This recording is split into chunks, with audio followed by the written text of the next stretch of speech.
प्रतिष्ठिता मनो मे वाचि प्रतिष्ठितम् आविराविर्मयेधि वेदस्य मणिस्थ श्रुतं मे मा प्रहासी अनेनाधीतेनाहोरात्रान् सन्दधामि ऋतं वदिष्यामि सत्यं वदिष्यामि तन्मामवतु तद्वक्तारमवतु अवतु माम् अवतु वक्तारमवतु वक्तारम् ॐ शान्ति शान्ति शान्तिः ॐ May my speech be firmly established in my mind. May the mind too be firmly established in my speech. May there be perfect correspondence between my thoughts, words and actions. May the self-effulgent Lord shine forth in my consciousness. Let the truths of the scriptures come to me. May not what I learn from them ever forsake me. Let me live my life day and night according to their teachings. I shall speak what is appropriate. I shall speak the truth. May that protect me. May that protect the teacher. Om. Peace. Peace. Peace.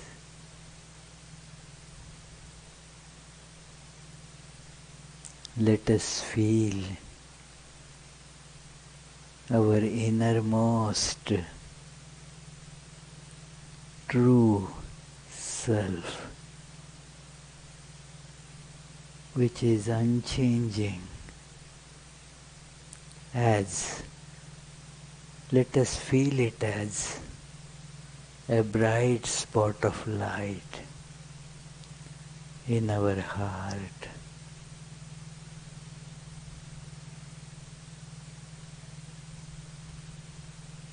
We know that this self is transcendent over body and mind, which keep on shifting and changing, and yet is pervaded in them, immanent in them.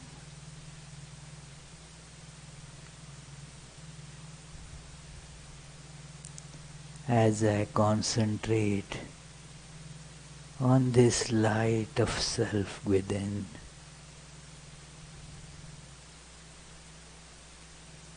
I see it is expanding and also becoming brighter.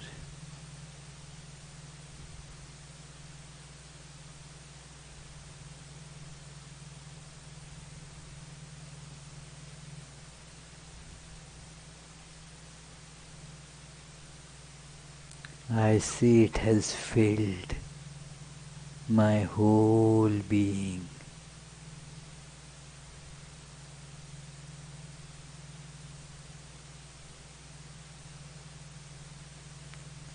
I am the light.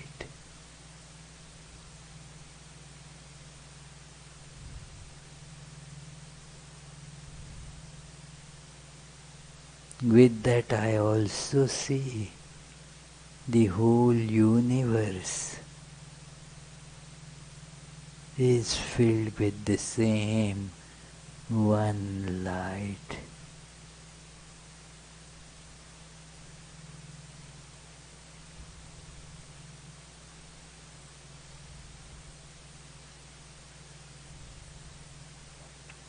All names and forms have dissolved in this continuous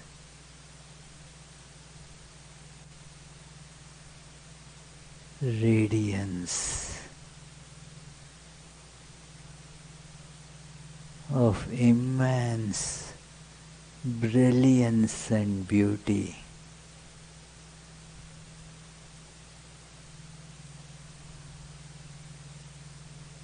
There is no I and mine.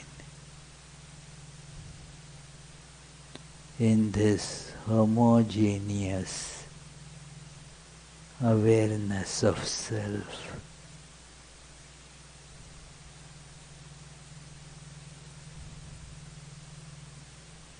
all desires have vanished.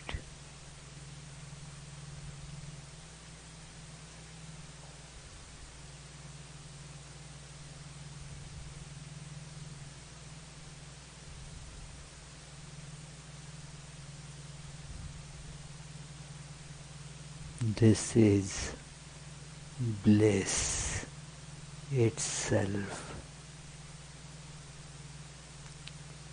ultimate peace itself.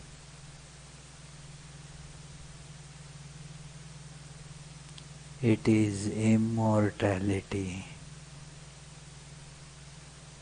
beyond time and space.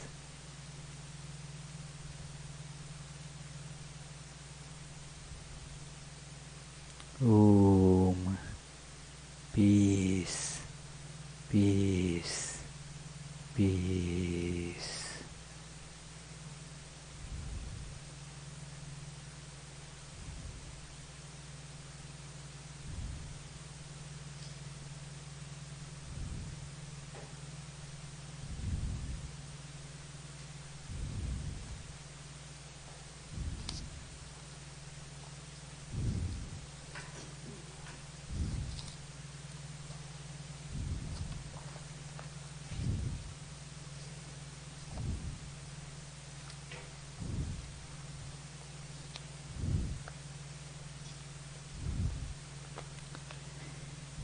So, dear friends, let us begin today's discussion of this great book with the recital of the opening prayer, which describes the nature of Sri Ramakrishna's personality and the nature of his conversations and life in general. Tava kathamritam tapta jivanam kavibhiriditam kalmashapaham Shravanamangalam Shrimadattatam Bhuvi grinante te Bhurida jana.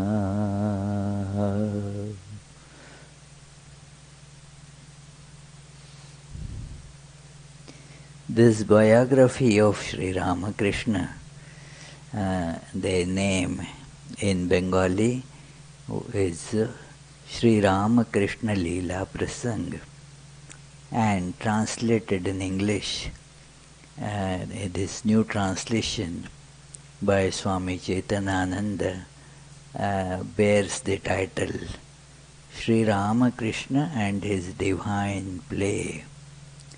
the divine play is a very important idea that is discussed here, that God assumes a human form and acts in this world like a person acting on the stage.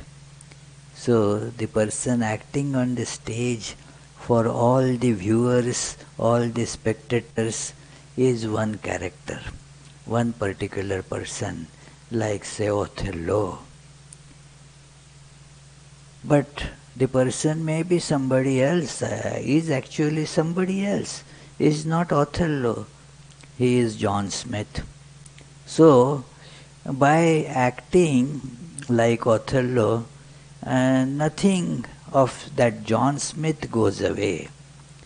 John Smith remains, even while acting he knows that he is John Smith and he is not actually killing that Desmonia. So it is that it is in play, yes, all that will happen in play, because in play he is Othello and he has to go by the script, and yet actually he still remains John Smith.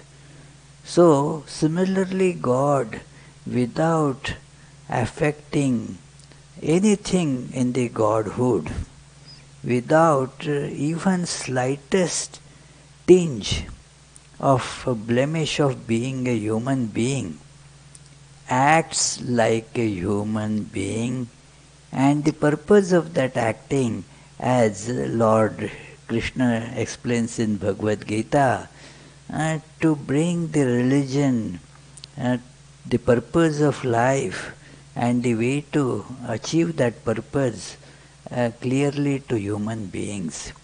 And this is what is called yoga. Yoga is to bring the truths of the highest realm to us, and also not in a theoretical manner, but as a matter of practical experience. So Sri Ramakrishna is describing this, and in the process we see in Sri Ramakrishna's life lot of various different moods, different types of awareness, what is called here bhava.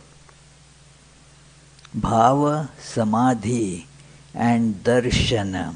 The title has been kept as it is without giving any English translational words for that, because such words actually do not exist in at least modern English that we know, and therefore he has kept those words as in Sanskrit as it is. Bhava is a particular state of awareness. We saw that in details, that how these different states are there in our daily life. Also we experience different states, but they are all common human states. Like when one gets angry, is in a different state. When one gets too much enchanted or charmed by certain things, that person has a different awareness, loses the sight of what is going on around. And you can see that if a very, ardent football fan, when he is watching at the stadium a football game, and then the person is kind of transformed there in a different bhava, not aware of what other things are going on in the universe. And so it is how the time passes in the universe. Maybe 4 or 5 hours have passed, but for this person, just I came here and going away, because the mind was fully absorbed in that game. That was how that particular bhava is.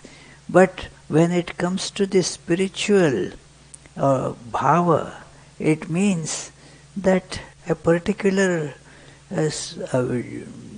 awareness of some deity is manifesting.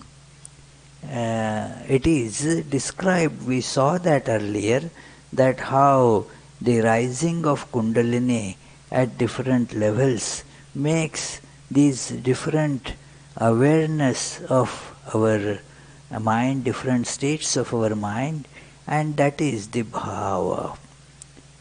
It is, then there is this samadhi, when the mind is concentrated fully in a particular mood or a particular divine manifestation, then that becomes samadhi. Once individual awareness is completely lost, that is a samadhi, state of samadhi. And then there is the darshana. The different visions come to that person which are not available to common person unless the mind is raised to that level. It is the raising of the mind. Like suppose you are here on the ground and you get a particular view of the world. Now suppose you climb on the Empire State Building in New York, and then you will get a different view which will not be seen while you are here. So it is the rising of awareness. Suppose you are looking at yogurt with plain your regular eyes, you will get one view. Put a microscope to your eye and you will see so many tiny worms moving in that yogurt. It is a completely different darshan, vision. So, depending on this subtlety, the fineness of our perception, you get various different visions, darshan.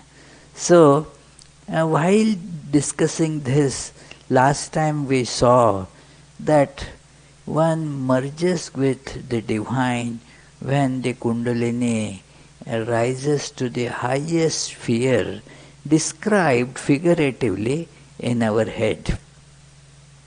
It is technically called Sahasrara, where there are the 1,000-petal lotus as it were, and it merges there with the Supreme Self, and then there is no awareness of any duality. So it is, this is, and it is also told that it cannot be described. It was a very graphic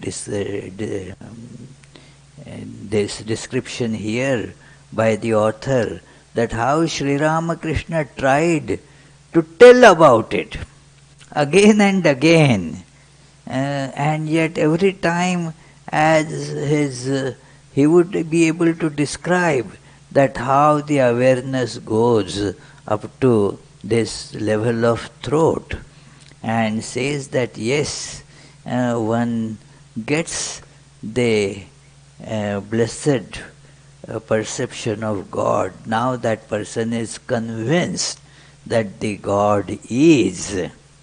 I remember that I was walking, it is not a very easy walk to Kedarnath. And then while walking it became so tiresome. At one point I thought, well, I'm not going to make it. How far it is still? And it was as we started, we were told you have to walk 14 kilometers. Okay, I can walk 14 kilometers, but as you climb up, a 1 kilometer, half kilometer starts taking a toll on your body, your strength. And then when I was kind of fully exhausted, how far it still is? No, you still have to go. You are almost there. Only 6 more kilometers you have to go. Oh, it was then. After walking for another hour or so, the walk was very slow. Normally, I can walk about 5 to 6 kilometers in an hour. But there walking for 1 hour, I could cover maybe 1 or 2 kilometers, sitting from time to time. And then a peak would be seen. Is that Kedarnath? No, no, no, that's not Kedarnath. You go further. Oh, that is such a high peak. Is that one? Is that there? No, no, you have to go further. And one gets doubt. I started getting doubt. Maybe it is I have just gone on the wrong path or what. It is there is no such thing probably as Kedarnath. It is, or I am not going to make it at all. Now, when there is some distance still left, from an angle you see the temple of Kedarnath, it becomes visible there. You still have to walk, you still have to go further, but you see it. Now what happens? You are now convinced, there is such a thing. Yes, I saw that. So that is what happens when the awareness reaches this level of described as throat level. So it is you still have to go further, but yet you see now you have no doubt about it. You have actually seen. All the doubts are dissolved. Now you are enthused with more energy. Aha, yes, I have seen it. It is there. And I started walking with new this energy, new enthusiasm, new zeal. Come on, it is there. Of course, it was still, and few more times I had to sit before I could get there, but that was a big change, I see now. It is now no more matter of belief, but it is now matter of actual perception. This is the difference, that this conviction now has become so strong. It is a matter now of seeing. I have seen it. Now that conviction is not erasable anymore. And then when Sri Ramakrishna describes that when the awareness reaches the level between the eyebrows, then you are just close sitting. You are there in a way. It is, he describes so beautifully, so graphically, having actually seen that state so many times. He says there is only a thin layer of glass, transparent thin layer separating you and God. And his speech stopped. And he went in that state. He could not utter. After lot of efforts, when his mind again came down, he said, "Oh, I am sorry, I had decided that I will tell you everything, but could not. Now let me make a fresh attempt." And very carefully, lest he falls in samadhi. See how different is his state of mind. His state of mind he once described that the natural state of his awareness is to merge in samadhi. It is natural state, like a balloon, say filled with hydrogen. What will be the natural state of that balloon, Ritu? If you have filled it with hydrogen, a balloon, its natural state will be to go up with efforts you have to keep it pulled down. So also his mind, who had the natural state to get into samadhi, he said that for the sake of all of you, I have somehow with great effort I have to keep the mind at this level. Imagine that, compare it with our state of mind. Even while great efforts are needed even to sit for meditation. Even if you, after great effort, that requires great efforts because so many other things keep on disturbing it. Oh, I have to call somebody today. I did not watch that very nice movie and I see that it is in that theater. Meditation I will do later, but let me go and see that movie first. Or so many works at that very time when we think, let me meditate, all these thoughts start coming. Does it happen, Bernadites? Never. What? Yes, yes, such things happen, you see. That so, therefore, that is even sitting for meditation. So many obstacles are faced. After sitting, then even if your body is in one position, the mind decides at that time to take a world tour. It is all over. So, that is the state of a common person. And exactly opposite the state of Sri Ramakrishna's mind, imagine. Goes, merges in the divine at the slightest excuse. Like that balloon, you're holding it down with great force somehow. And then if you just relax a little bit and the thread slips from your hand, the balloon has gone up, burst there, that's it, So, that is how Sri Ramakrishna's mind is. So he decided to now go again, very carefully. Again and again he tried, but up to that he could describe. The author said here that we could see that he is making his best effort and yet could not describe that. Said, what can I do? I wanted to tell you everything, but the Divine Mother is holding my mouth shut, not letting me talk.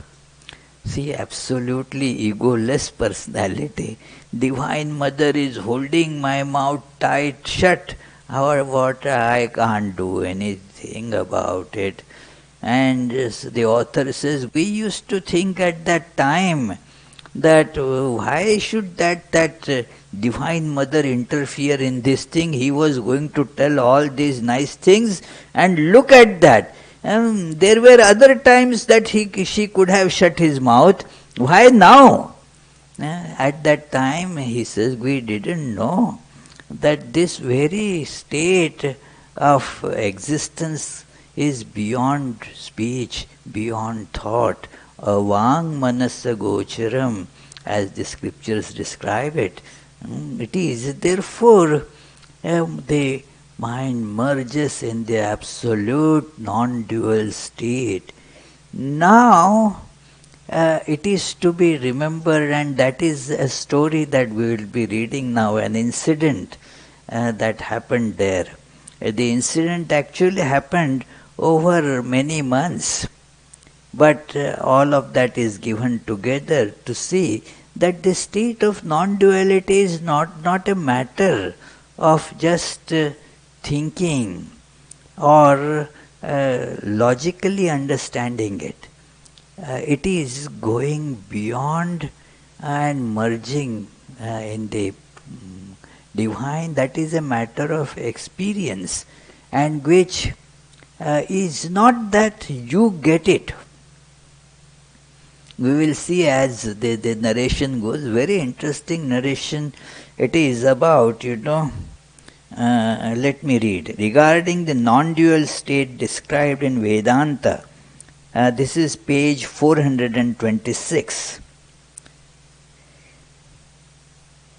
Which is beyond all ideas, the Master said.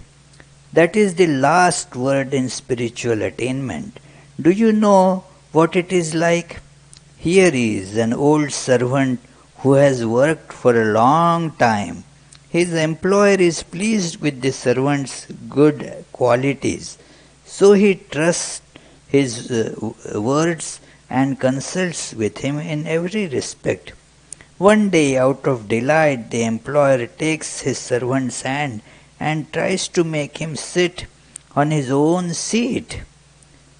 The embarrassed servant exclaims, "Sir, what are you doing?"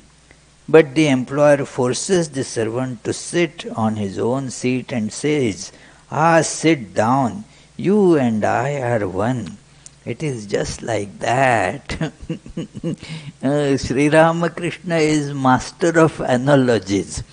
It is not that servant can say, "Hey, now I am going to sit on that seat." No, that would be terrible. It is an example of insubordination. That is not what is meant, that I am God, I will become God. That is not what is the state of non-duality is. This is a very important thing in Vedanta to be understood, that many glibly say in Vedanta. It is said, "Aham Brahmasmi," I am Brahman. So I think like that, I am Brahman. Hey, who are you? Don't you know I am? It is not that this is a statement of such ego. It is the statement of merging of ego. It is not that I am becoming Brahman. No, this ego is completely gone. There is no I.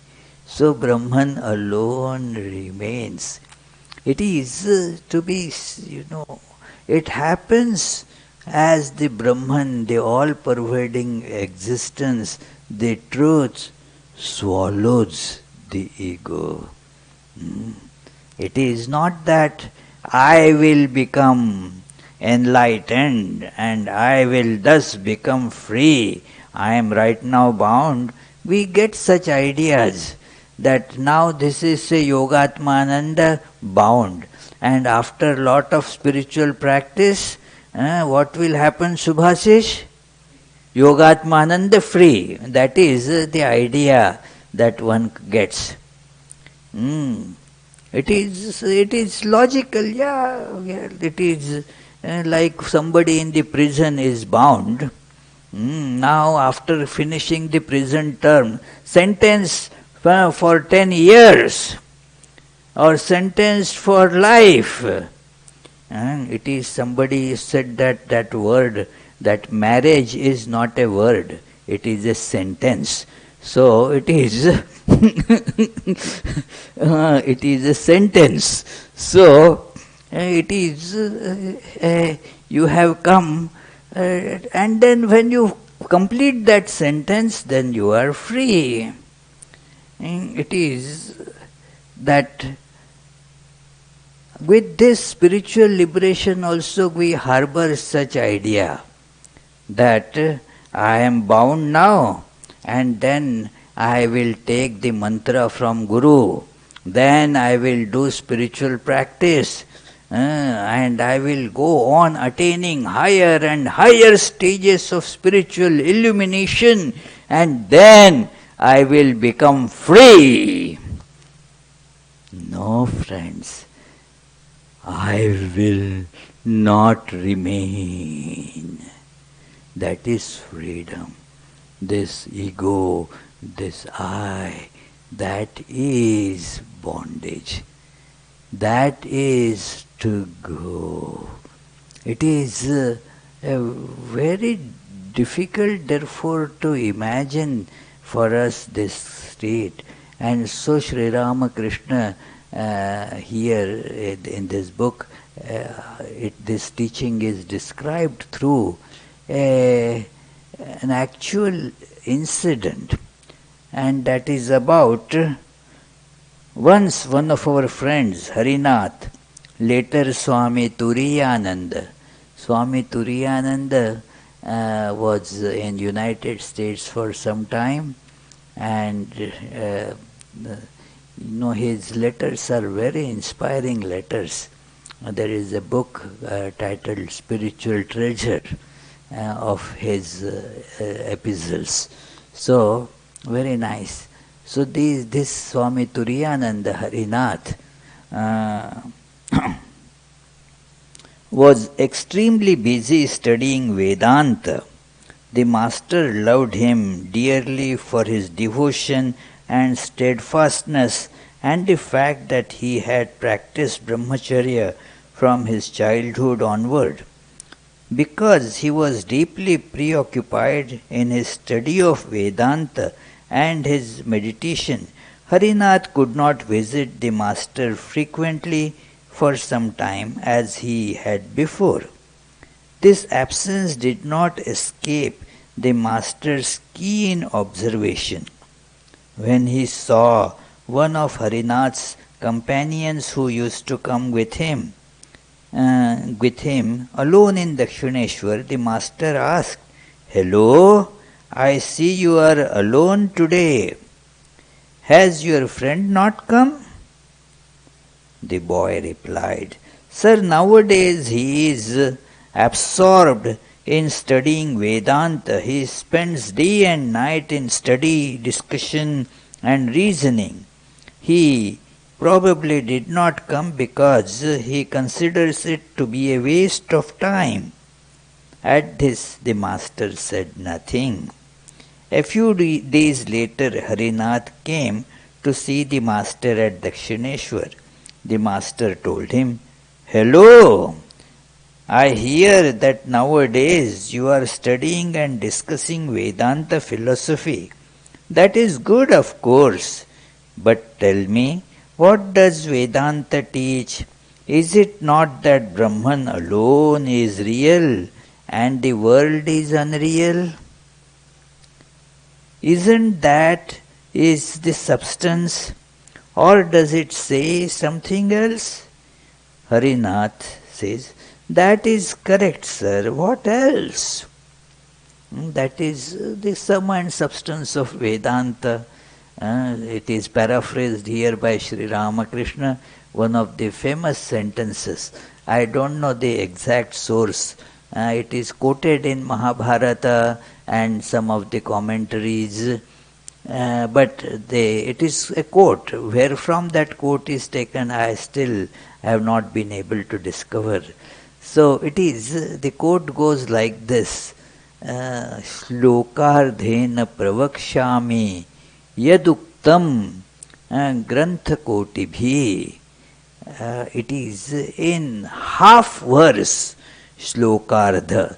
In half verse, I will tell everything that has been described in tens of millions of books, tens of millions of treatises. What has been described in that, I will tell you in half verse. For telling this, half verse has been told. The remaining part of the verse tells that, what is it? Brahma Satyam Jagan Mithya Jivo Brahmaiva Naparaha. That the Brahman, the all-pervading reality, that which is everywhere, that which is the source of all existence, knowledge and bliss, that Brahman, that unbroken existence is real. Jagat Mithya. All the universe that you see around is Mithya. Mithya is a very uh, difficult word to grasp. It is not unreal in the sense that it is like a word bearing contradictions. Not that it is saying that this man is a barren woman's son. This man is a barren woman's son is not possible. You see, it is then that lady will not be a barren lady. So it is that is a contradiction in terms. So the world is not like that. It is the scriptures describe it mithya. In the sense, it is a changing appearance. It is not real in that sense.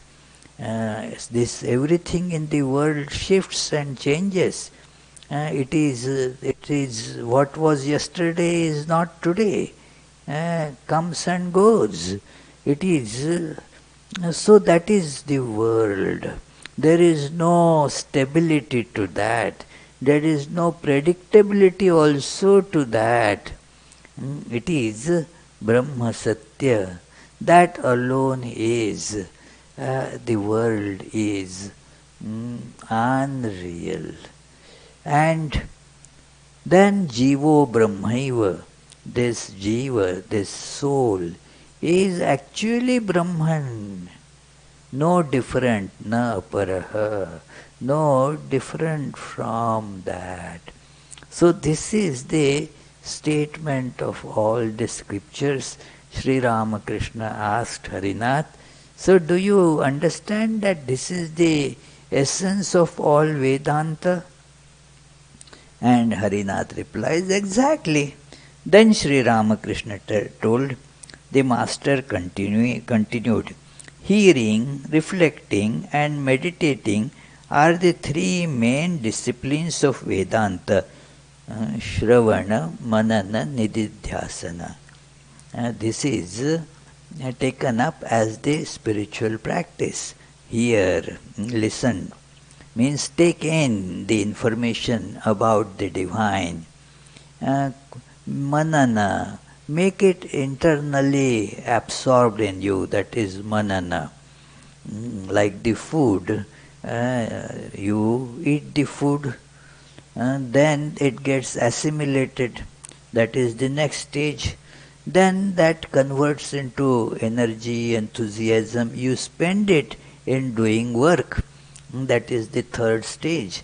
So similarly this Vedanta, Shravana, take it in, take the truth in, and then make it yours, get it absorbed in your being, manana.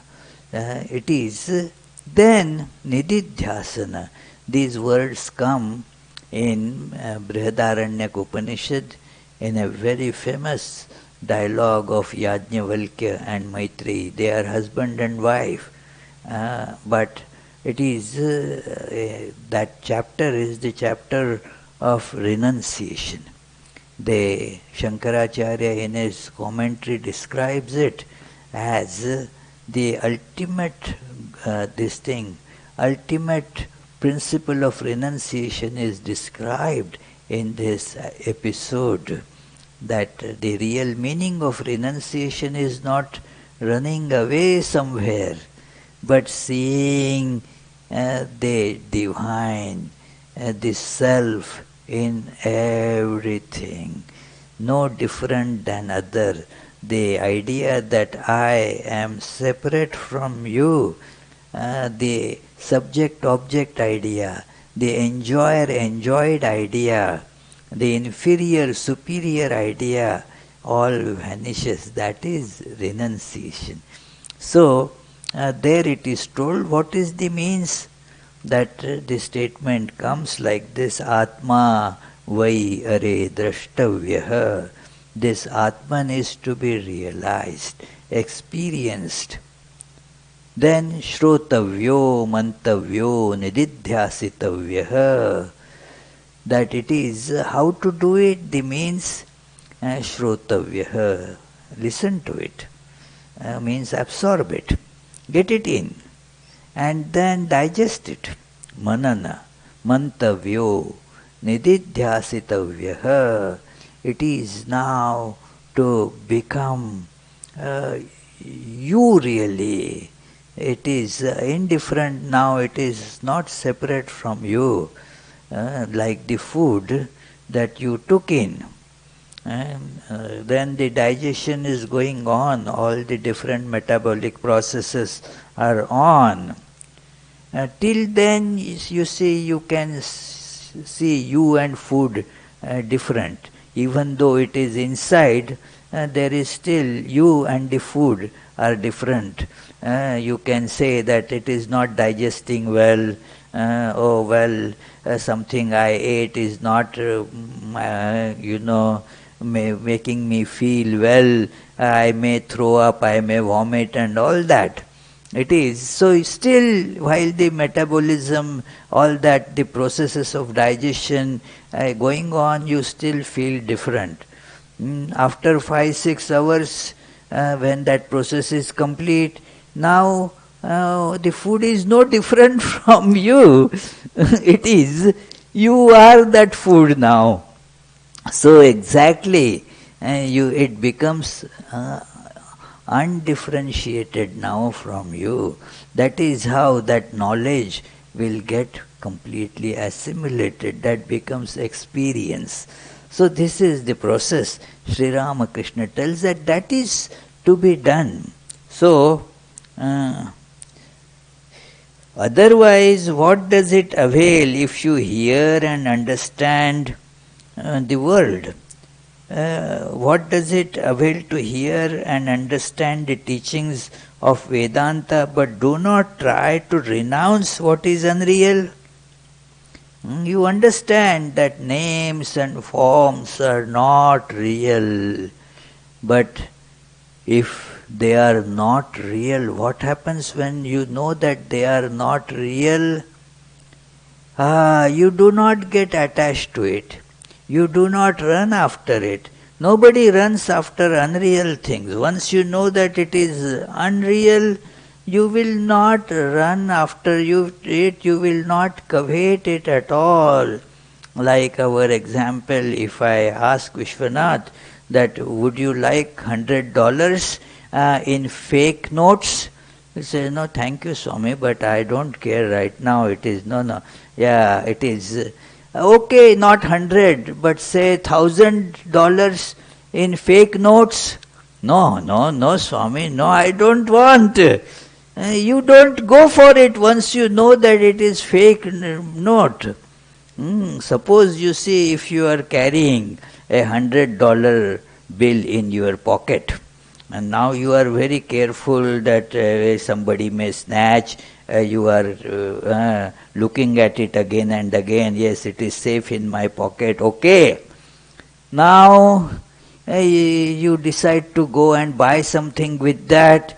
So you take it out of your pocket. You bought something from the shop. Now you are at the counter paying it. Put it there. And then at the counter they say, sorry sir, this is a fake bill. This is not really $100 bill. I become crestfallen. Oh, is it so? I thought it to be $100. That is why I bought it. I don't have any money. Oh, sorry. Well, we can't give you on this. It is, you please, come again with some real money. It is, So now I take that $100 bill, ask some others. Everybody, they say, well, it is fake, you say. Somebody cheated you, that's it. It is fake. It is not real.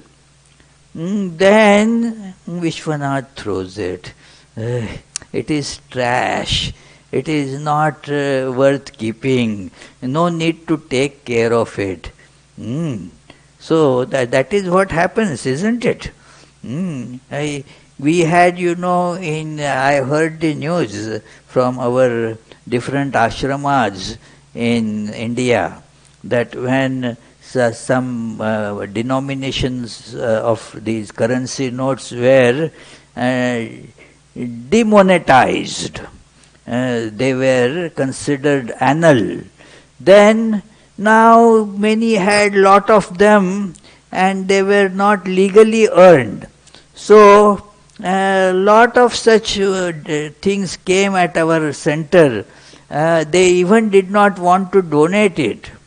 It is because they would be caught, people.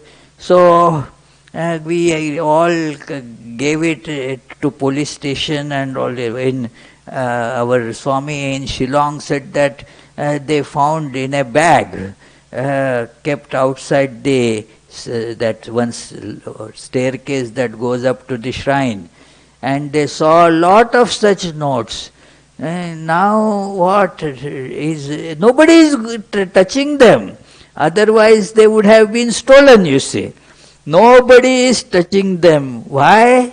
Because they know that it is fake, unreal. Thus, when you see this world as unreal, what will happen, Arundhati? Will you still run after it? No, you will not run after it. You will see that it is unreal. That is the essence of Vedanta. To not only intellectually recite it, that yes, Brahma Satyam Jagan Mithya Jivo Brahmaiva Na Parha, and then no, to see this, that this world is only a passing show, just an appearance. It is not real. So, once you see that, you do not have any desire to hold on to it. That is how the spiritual practice is all centered on this. Various means, various different yogas are meant for cultivating this knowledge that there is nothing in this world worth possessing. There is nothing here that can bring happiness to our life. That is why it is so difficult, friends, to get happiness from anything in this world. If you can get, it is that happiness is like this, expectational happiness. Like I am carrying $100 bill. It is fake, but I feel I have $100. That kind of happiness. But when you go to cash it, you get a shock of your life. Oh, I expected different. I bought this with great expectation that it will be such a nice thing. It is now same thing, Oh, this house is very small, let me buy the new house, then I will be so happy. Okay, you buy a big house. Earlier you were unhappy in small house, now you are unhappy in big house, that's all. It doesn't change anything. So all these ideas, they vanish when we see this. So this requires spiritual practice. So this Harinath understood that, and so merged himself in this spiritual practice. And again, therefore, he was not coming to see Sri Ramakrishna. That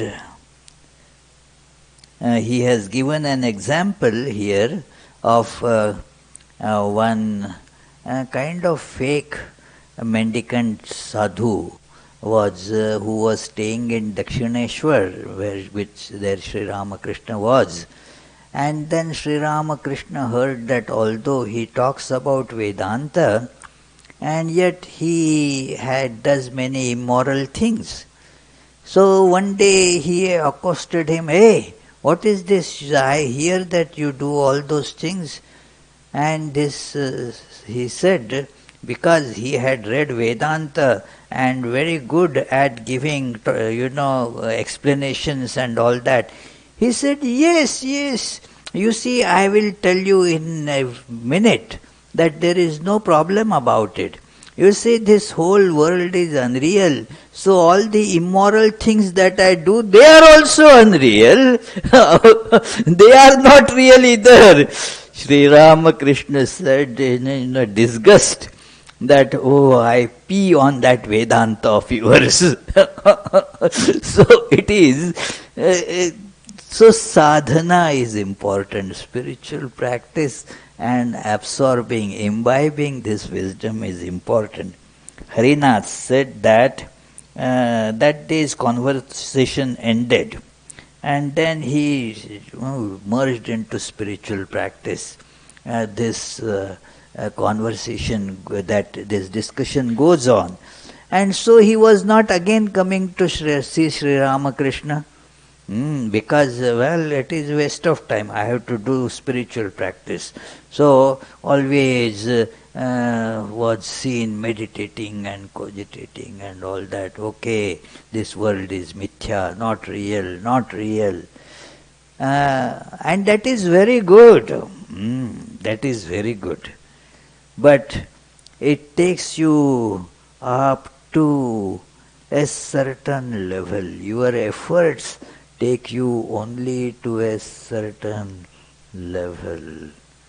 Then that is the end of that ego. Then it is the realm of what is called grace. There is no now further scope of you say, I will do it. There is no I that can do it after that stage. It is described in many Upanishads and Bhagavad Gita that there that merging happens. It is a matter of then grace. My efforts, and there is an ego involved. It has its utility. It is as Sri Ramakrishna used to say, Kacha ami, unripe ego, and Paka ami, ripe ego. That ripe ego will make you do this spiritual practice based on this conviction that this world is unreal and that we can all easily, we are all intelligent enough. Rather, we have too much of intelligence, sometimes it appears, that we are all can easily, logically understand that this world is a passing show. It is not real. When some near and dear dies, we all say like that, oh, what is there in this world? Just coming and going. Nothing is real. In Sanskrit it gets called, at that time one gets a sense of dispassion. It is you get it when you are in a burial ground or crematorium there. At the cremation you feel. So it gets called as a cremation ground dispassion, smashana vairagya. So that is, but it goes away quickly. Oh, after all, we have to get along with our life. So, okay, which restaurant are you going now? So it becomes like that. But when through spiritual practice this dispassion becomes strong, then that will take us to that conviction, that glimpse that this I is unreal. There is no ego. And then then comes the realm of grace. So we will read that in today's time is over. So we will try to read that on next Tuesday by His grace. Any questions if you have about today's discussion? Okay, let us meditate for 30 seconds before we can ask a question, but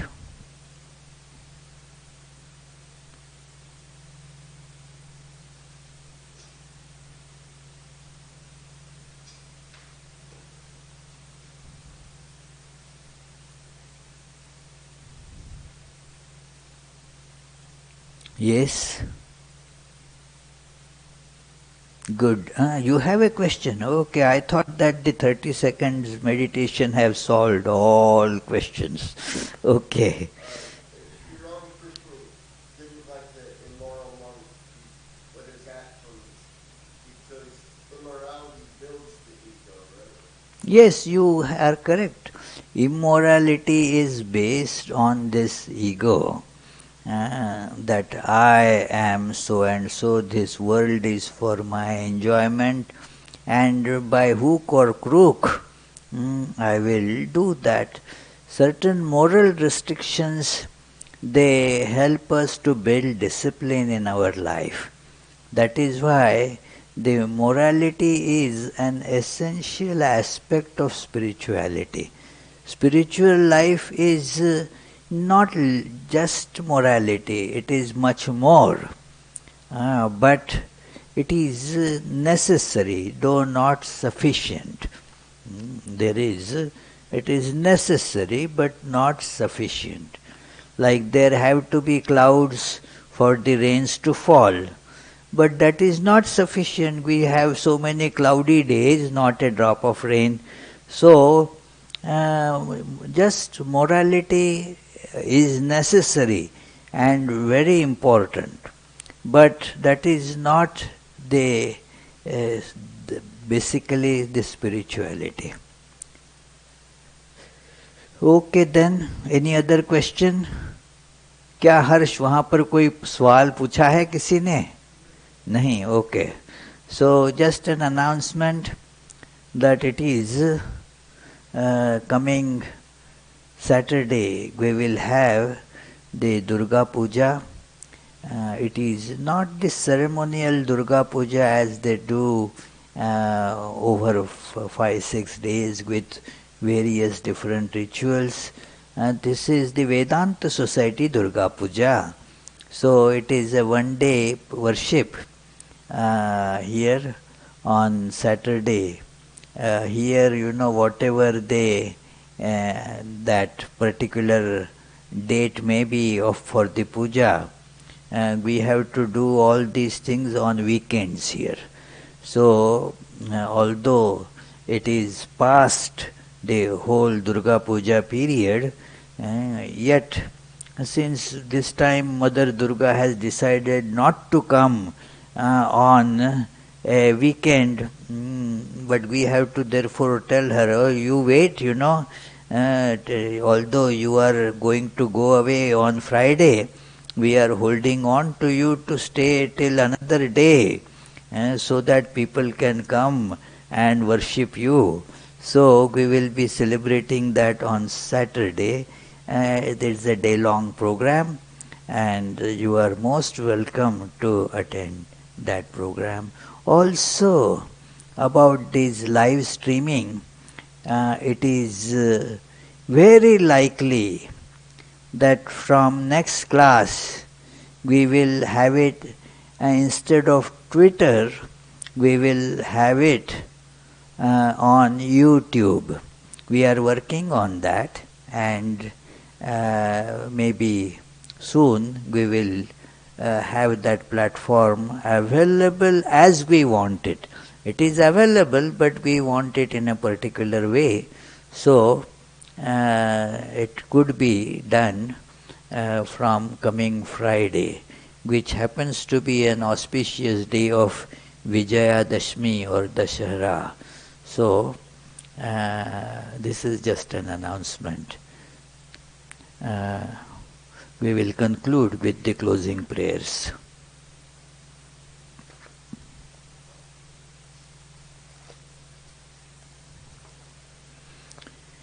May the Divine, who is Father in heaven of the Christians, Holy One of the Jewish faith, Allah of the Muslims, Buddha of the Buddhists, Tao of Taoists, great spirit of the Native Americans, Ahura of the Zoroastrians, and Brahman of the Hindus, lead us from the unreal to the real, from darkness to light, from death to immortality. May the all-loving being manifest himself unto us and grant us abiding understanding and all-consuming divine love. Peace, peace, peace be unto all.